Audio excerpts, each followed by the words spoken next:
বাচ্চা বারবার অসুস্থ হচ্ছে, পেটটা সর্বদা ফোলা ফোলা লাগছে, খেতে চাইছে না, সব সময় ক্লান্ত থাকছে, কিন্তু বাবা মা ভাবছেন আমার বাচ্চা তো সুস্থই আছে, খেতে তো সঠিক খাবারই দিচ্ছি, তাহলে অসুবিধাটা কোথায়?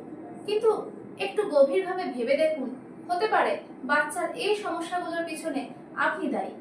শুনতে শকিং লাগলেও আমার ভিডিওটা সঙ্গে থাকুন, দেখুন এই ভুলগুলো যদি করেন তাহলে কিন্তু বাচ্চার অসুস্থতার জন্য দায়ী আপনি হবেন। আজকালকার বাচ্চাদের মধ্যে ফ্যাটি লিভার খুব বেশি পরিমাণে দেখা যাচ্ছে, যেটা 10 বছর আগেও ভাবা যেত না যে একটা ছোট বাচ্চার কেন ফ্যাটি লিভার হবে, যেটা বড়দের রোগ হিসেবেই আমরা জানতাম। এর জন্য যেমন বাইরের খাবার দায়ী, তেমনি বাড়ির লোকেদের অনেক ছোট ছোট অভ্যাস এর জন্য দায়ী থাকতে পারে। প্রথম ভুল হলো ভালোবাসার নামে অতিরিক্ত খাইয়ে দেওয়া। আরেকটু খা করে বেশি খাইয়ে দেওয়াটা কিন্তু বাচ্চাকে ভালোবাসার কোনো লক্ষণ হতে পারে না। বাড়ির ভাত ডাল তরকারি খেলো না মানেই আপনি তাকে পাস্তা চাউমিন বাইরের খাবার পিৎজা অর্ডার করে খাইয়ে দিলেন বা একটা চকলেট খাইয়ে দিলেন, ভাবলেন যে তার পেটটা তো ভরলো। এই চিন্তাটা ভুল।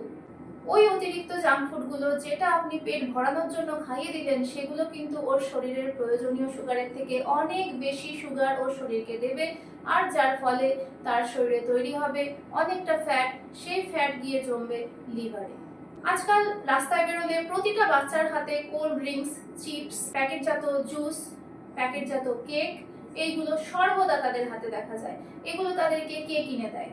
আপনারা কিনে দিচ্ছেন, বাবা মা কিনে দিচ্ছে, এবং এই খাবারগুলো ক্ষতি করছে আপনার বাচ্চা। জুস বা ইয়োগার্ট শুনতে খুব হেলদি খাবার মনে হলেও কেনা জিনিসগুলোর মধ্যে কিন্তু প্রচুর পরিমাণে সুগার অ্যাডেড থাকে, তাই ওগুলো আলটিমেটলি আপনার বাচ্চাকে কোনো হেলথ বেনিফিট দেয় না, তার শরীরে ফ্যাটের যোগান দেয়, অতিরিক্ত ফ্যাটের যোগান। আর এইটাই হলো আমাদের দ্বিতীয় ভুল। স্কুল যাওয়ার নামে, পড়তে যাওয়ার নামে প্রতিদিন বাচ্চার হাতে প্যাকেটের খাবার তুলে দেওয়া। আপনি বাচ্চাকে তুলে দিচ্ছেন প্যাকেটজাত নুডলস, নাগেটস, ফ্রাইড খাবার। এতে বাবা মায়ের কি উপকার হচ্ছে আমি বলতে পারবো না, তবে বাচ্চাটির সারা জীবনের জন্য ক্ষতি হয়ে যাচ্ছে। এগুলো শুধুই যে বাচ্চার ওজন বাড়িয়ে দেবে তা নয়, এগুলো শরীরে ইনফ্লামেশন বাড়িয়ে লিভারকে স্থায়ীভাবে ক্ষতিগ্রস্ত করে দেবে। তৃতীয় ভুল, বাচ্চাকে বাইরে বেরোতে না দেওয়া। বাচ্চার সেফটির জন্য আপনি ঘরে বসিয়ে রাখছেন, টিভি দেখার সাথে সাথে জাঙ্ক ফুড খেয়ে যাচ্ছে, তার কোনো মুভমেন্ট নেই।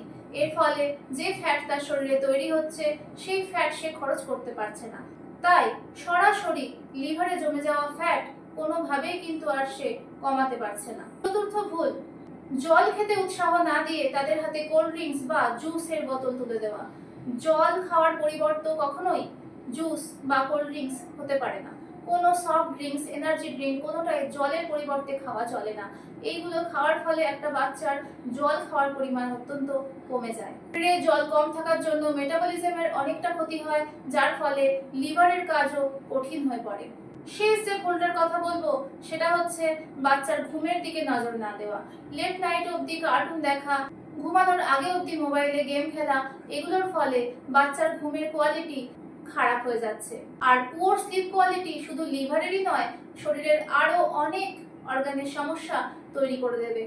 সারা জীবনের জন্য বাচ্চাটিকে সুস্থ রাখতে হলে হাত জোর করে বাবা মার কাছে বলবো, তাদেরকে প্যাকেজড খাবার, বাইরের খাবার, অতিরিক্ত ফ্যাট জাতীয় খাবার খাওয়ানো বন্ধ করুন। কারণ বাচ্চারা নিজেরা এগুলো বোঝে না, কিন্তু আমরা বড়রা তো বুঝি। ওদেরকে বুঝিয়ে এগুলোর থেকে দূরে আনা আমাদেরই কর্তব্য। আপনার আজকের একটু সচেতনতা এবং অভ্যাসের পরিবর্তন আপনার বাচ্চার সারা জীবনটাকে সুন্দর করে তুলতে পারে। খাবার দাবার সংক্রান্ত এরকম আরো ভিডিও পেতে আমার সঙ্গে থাকুন সাবস্ক্রাইব করে। আর আজকের ভিডিওটা যদি কোনো কাজে লাগে আপনার, একটা লাইক করে দেবেন।